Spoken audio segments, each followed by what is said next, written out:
Welcome, everybody, to today's Building My Legacy podcast. I have with me today Neil Sahota. I put a little bit of a Japanese twist on that end. Neil is fascinating in terms of his background. There's so many people right now that are looking at, they want to be innovative. They want to create innovative products. I hear a lot of people talking about artificial intelligence and the various components of that. Well, today we have an expert in our presence who has done all of that. Neil is an IBM Master Inventor, a United Nations Artificial Intelligence Advisor, Chief Innovation Officer, and globally recognized speaker and author. He is a founding member of the United Nations Artificial Intelligence for Good initiative, and he's here to talk to us about Disrupt the Box. Neil, you you're also have an AKA called Game Changer. I think that's what you've been all about. But tell us, how did you get started in this game? Honestly, Lois, it was a complete accident. I never planned any of this. I've just been the guy that sought the challenge and the opportunity to learn. And that kind of opened up my mind, if you will, to possibilities. Wow. So if we just have an inquisitive nature and we're willing to explore, you say that we can do a lot. I'm fascinated. So go on, tell us your story. Well, I started off my career as a management consultant, and everyone's looking for that innovative or disruptive idea. And it's hard to do. We get used to things and we don't realize we can't see the forest from the trees anymore. And at least being a consultant, you have kind of fresh eyes, but I was always the kind of guy to think either outside the box or say why even have the box? You have the wrong box. Oh, got it. And so that helped me do things like help Starbucks actually re-enter the Chinese market successfully, but kind of rebranding their experience from Italian barista to an American coffee shop experience, to helping Disney identify the Marvel acquisition, what they could do with that. And it led me into AI, because 16 years ago I had people like Michael Eisner and Warren Buffett saying, Neil, it's amazing what computers are telling us. And I'm thinking, they're actually not telling us anything. We just have some tools to collect data, store it, can slice and dice and make nice looking reports. But I start thinking to myself, but could a machine think and draw insight from information? And that's how I wound up actually going into AI. Got it. And so you've done, when you were with IBM, you worked with IBM's Watson, which has been heralded as an incredible tool within healthcare. So why artificial intelligence for you? I think it was really about tapping into the data and making data-driven decisions. And we had suddenly this flood of data coming in, and it's like, as human beings, we can be good about putting together a 10,000 jigsaw puzzle piece here, right? And do it kind of quickly. But we're now dealing with a billion pieces, right? We can't even fathom that. And it's like, this is actually a grand opportunity to find those things that accelerate change, accelerate help, if we could augment human intelligence with artificial intelligence. And so seeing kind of that natural symbiosis is what helped kind of drive me into AI, not just in terms of the technology, but understanding how we as people can take advantage of this as a tool. So you talk about the framework that you've put together called Talkbow. What is that framework? The Talkbow stands for think different, understand different, create different, be different, own different.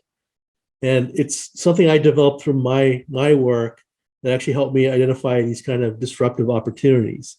And it's more than just ideation. The think different is really, okay, let me start formulating the ideas. And the understand is, okay, where's really the value and the market need, and am I aligned with that? And then the create different is, how do I actually implement this? Be different is, how do I actually launch this into market, and then own different is how do I build the infrastructure and the buy-in to be successful? Maybe a simple example most people would get is Tesla, because they weren't the first electric vehicle, but they've been wildly successful. And why is that? Well, nice design, they're kind of fast. And it's like, but that wasn't the reason. The biggest problem that people had was they were worried about running out of electric charge.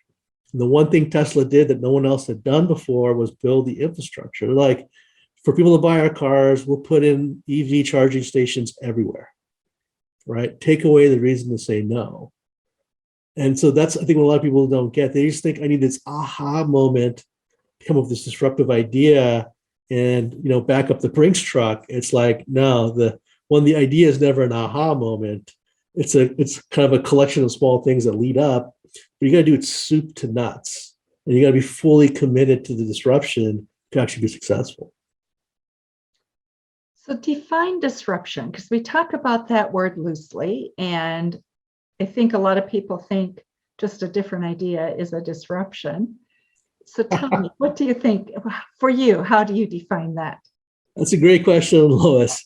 For me, a disruption is finding a whole new way of actually performing the work or doing something, right? So you think about,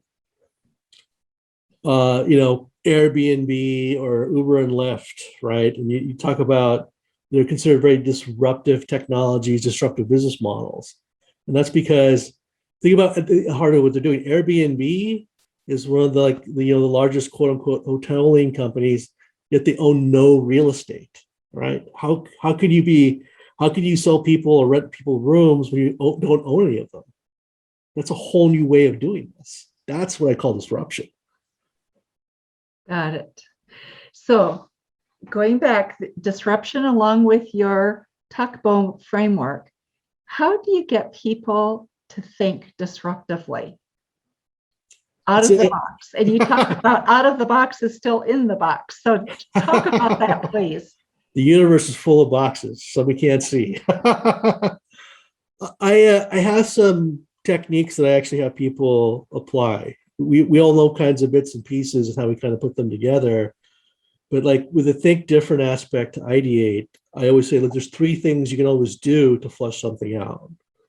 The first is, could you repurpose or multi-purpose something? So I know I'm dating myself here, but if you remember the Exxon Valdez oil spill back in the 80s, right?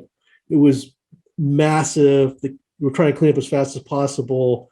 They were getting fined, but the prevailing methods weren't fast enough. And they actually started a prize campaign. So they said that someone can come up with a better idea, we'll give you $1 million. And this guy from DuPont, he recommended this kind of like bubble kind of technique. And it worked. It was very fast and it was very effective. And they're like, wow, how'd you ever think of this? And he's just like, well, we've been doing this at DuPont for like 30 years. And we're like, what? It was like, I just started thinking about it. Like, this is how we clean up chemical spills at DuPont. And oil's like a chemical, so it'd probably work. Repurposed, right? So that's one technique. A second one is to really cultivate a different perspective. And sometimes you have to look at things from a different angle. And I always like to give the example of the film camera, because most people have watched a movie. But the film camera was invented in the 1870s because of a bet. So Leland Stanford, the guy who started Stanford University, he made a bet saying that when a horse gallops, all four hoofs could always be off the ground at the same time. And the guy said, no, one hoof always has to be on the ground. But it was on Leland to prove he was right. And he had no idea how to do that, right? And so he went to a scientist named Edward Moody, thought about it, and set up this experiment. And so they went to this field, set up 100 cameras. You have to have a person at each camera, it's the 1870s. And they had a horse gallop by, and the cameras went off 1 second after the other. And they have a stack of 100 photos. And so they're looking through it, and Leland finds one photo that says, oh, here it is. All four horses at the ground. I win my bet, runs off to collect the money. But Edward, even though he's got trying to help Leland win the bet, same data points, he's looking at this and he's like, I have all these static pictures, but when I flip through them, it's like I'm watching the horse run. It's like motion from stillness invents the film camera, because he was able to do that because he had a different perspective. He wasn't going to win any money, so he wasn't focused on the singular data point. He could actually look at them as an aggregate and draw insight from that. That was super powerful. And it's hard for us to be able to step back sometimes and take that different perspective. Yeah. So that's another actually key technique we can actually apply to think differently. And then the third technique is to really challenge assumptions. Assumptions aren't like truths, right? It's things that we don't know for sure or not, but we'll say we'll believe it's true. We tend to forget that. So like, one of the oldest assumptions was we have to own cars, right? You want to use a car, you have to own it. Well, the guy from Zipcar challenged that assumption because he one day was thinking like, man, the car is the most expensive thing I own and I barely use it. And he researched it and he realized, hey, wait a second. The average American spends an hour a day in their car. It's idle for 23 hours a day. Why do I have to own that? And he went up coming up with, cars on demand, Zipcar, right? Very successful, disrupted the rental car industry. I believe Avis bought them. But then, of course, you get other people like Uber and Lyft said, like, well, why do you even need a car? People are driving around all over the place.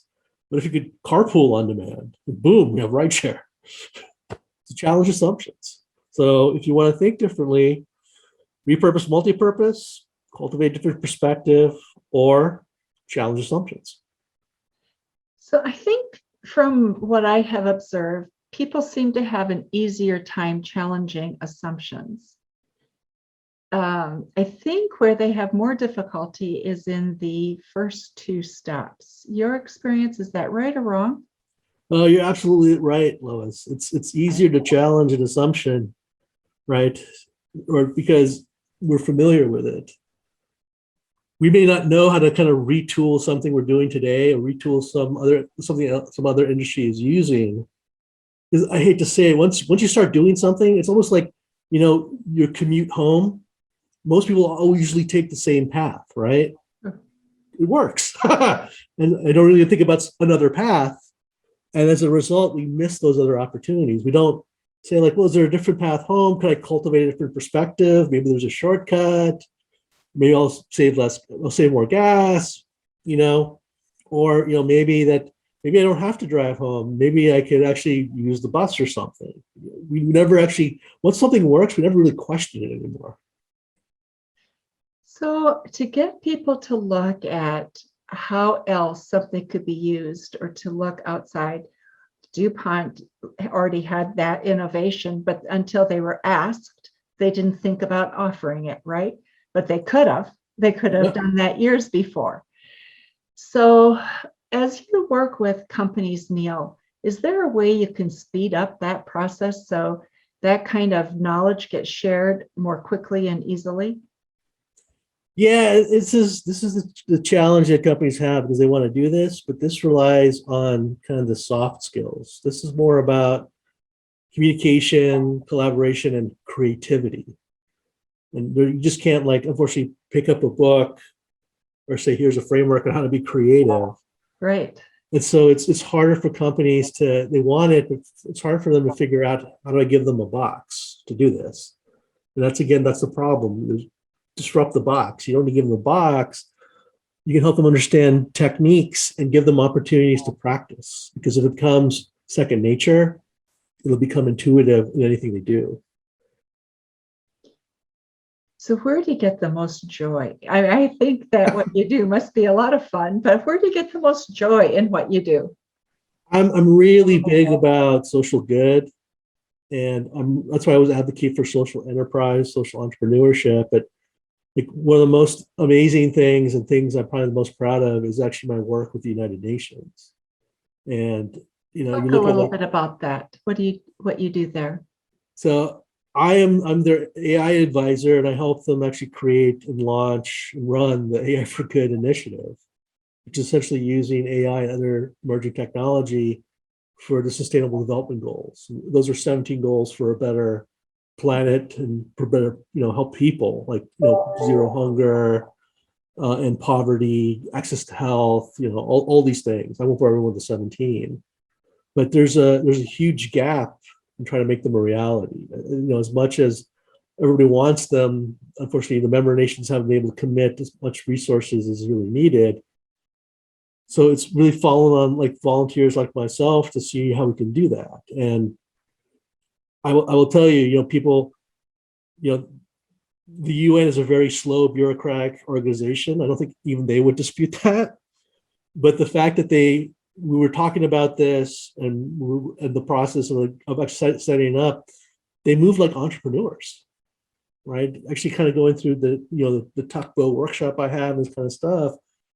They really saw the value. And they saw how the value would meet the need. That they went from this slow-moving organization to moving at the speed of a startup.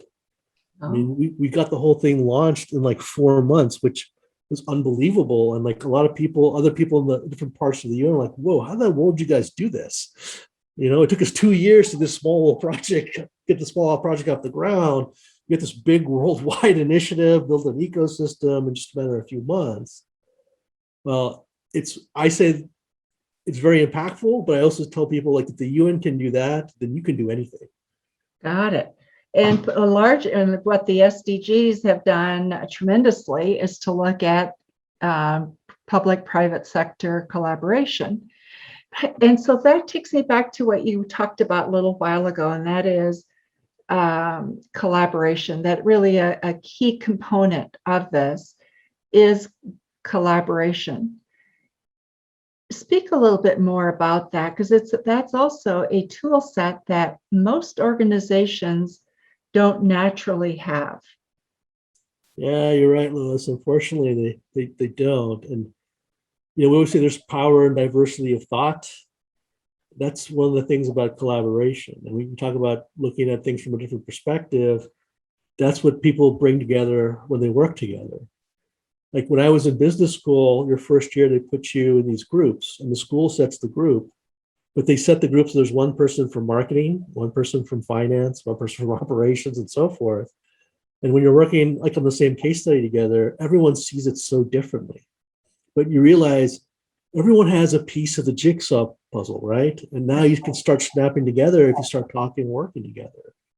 And that's the kind of the big thing. I think for most companies, they think we have smart people, they know what to do. Problem is, everyone's gotten so specialized, they know one piece, right? You want the real value, you got to put the pieces together. And that's why you have to create a collaborative environment. So how have you done that? I mean, you're doing that with the UN. How have you done it with the businesses that you also consult with? That's a good question. It's a lot of organizational change management. So this is more than saying we're going to throw everybody into a giant conference room or we'll do an offsite retreat for a day. This is actually about building a culture and creating a culture that comes top down, where the executives are coming and say, like, we're going to give you the opportunities to work together. We're going to reward you if you guys do work together. We're going to have shared goals, but we're also going to create an environment where no one will be punished for failure and no one will be punished for speaking their mind, right? As long as they're professional. That's the key thing. And it's those last two things where I think most companies actually stumble, right? Because they're like, I want the good stuff, but I don't want people to make mistakes. And it's like, it's going to go hand in hand. It's a learning process, right? If people are used to having so much work and being heads down on their tasks, they don't know how to collaborate, right? That's not a knock on them. That's just not a style they're used to build a culture.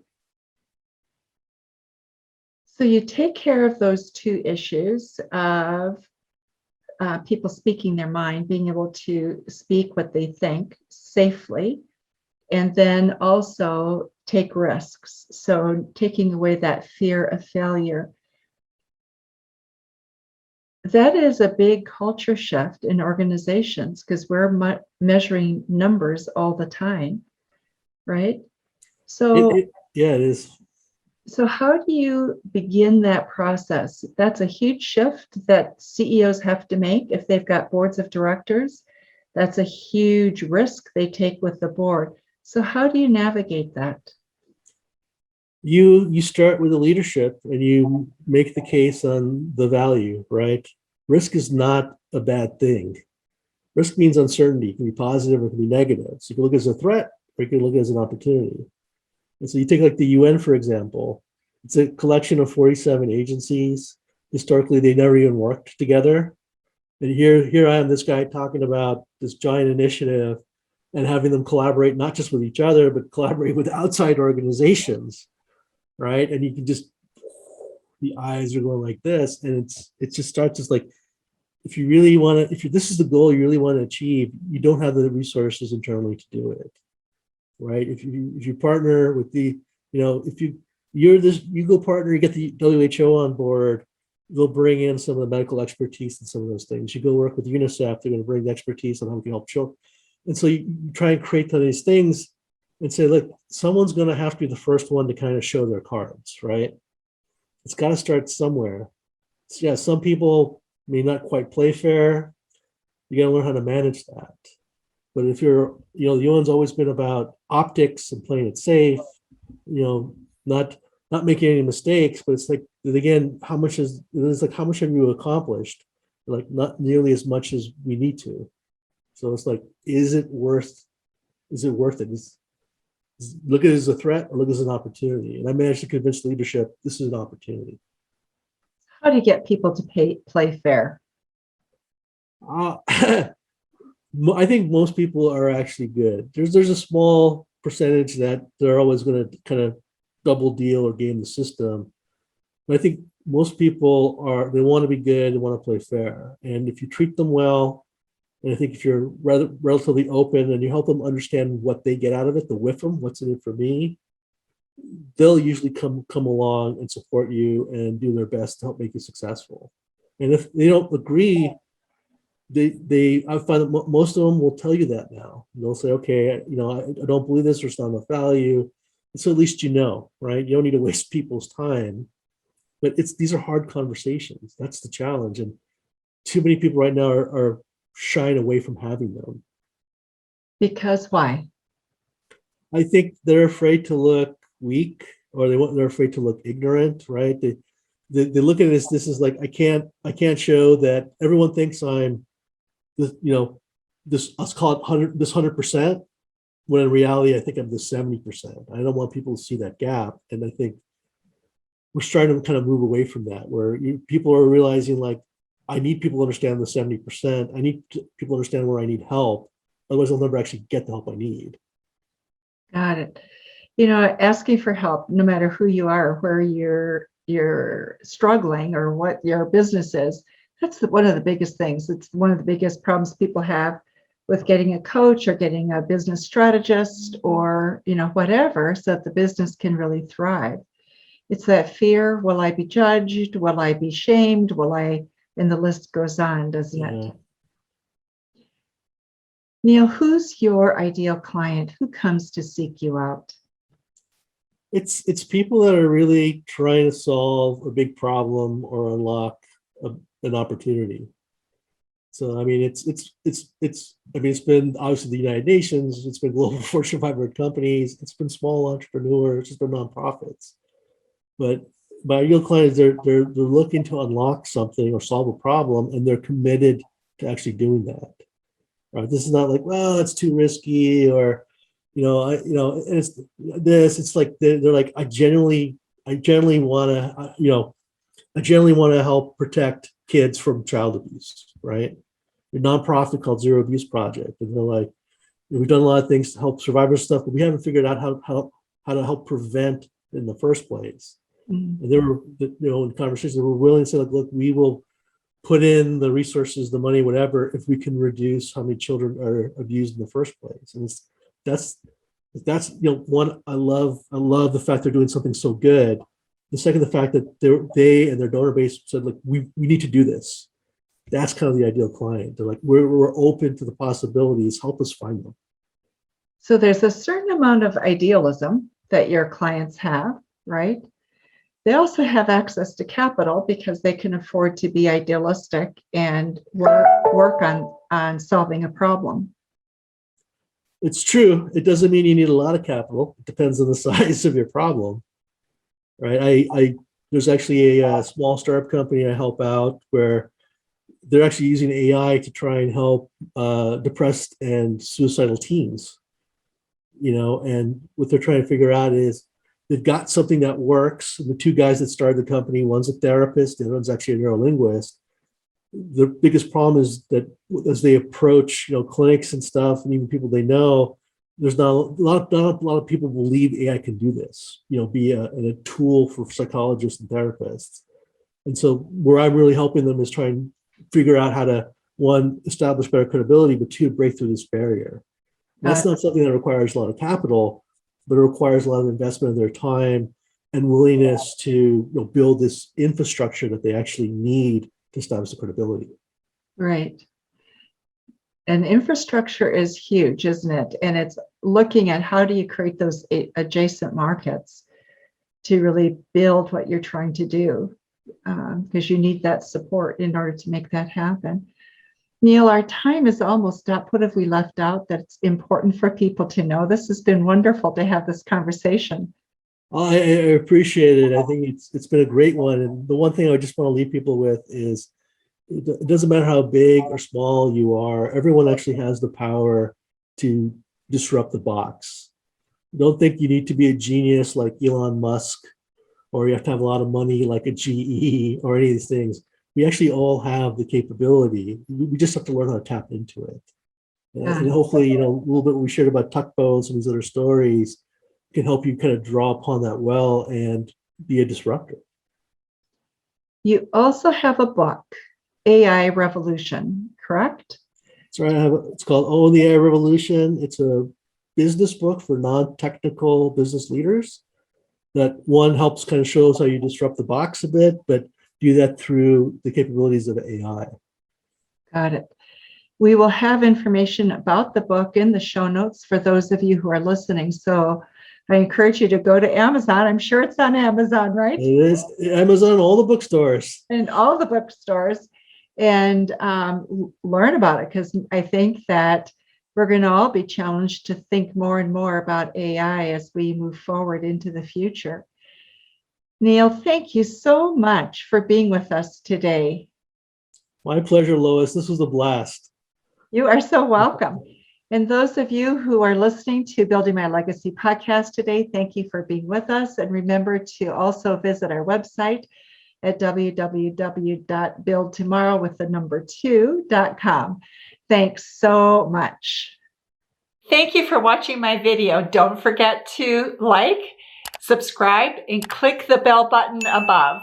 Leave comments. We'd love to hear what you think. And visit our other social media links as well. Thanks much.